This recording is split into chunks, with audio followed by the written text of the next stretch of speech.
The man in the white shirt up there in the black tie. Mr. Blair, average unemployment in the Eurozone countries is double that of the unemployment rate in Britain. If we join the Euro, we will have higher taxes, higher regulation, and it will destroy British jobs. It will not protect them, and it will not create them. Well,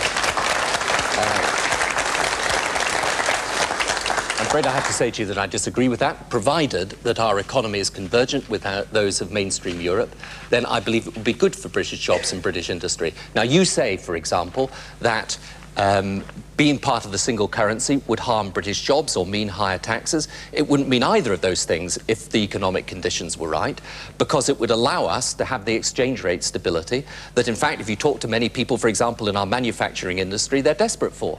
Now, I agree with you. If it were the case we joined with the economics wrong, as would have been the case had we, for example, joined a couple of years ago when some people were urging me to join, then it would have been the wrong thing to do for British jobs. But the proof is in the pudding. Average unemployment rate is double that of Britain.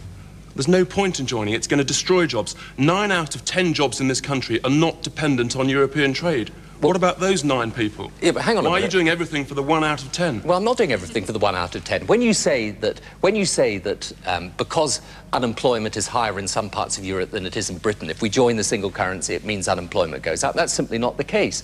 And the fact is, when you talk about jobs being dependent on Europe, we probably have something like 3 million jobs dependent on Europe in this country. Something like 60% of our export trade is dependent on Europe. And what about the other 25 million? I simply say to you, if we were to take, I don't know whether this is your position or not, sir, but if we were to take the course that the Conservatives are arguing and withdraw to the margins of Europe, then I tell you it would be a disaster for British jobs and British industry. Okay, And people should understand that. Yeah.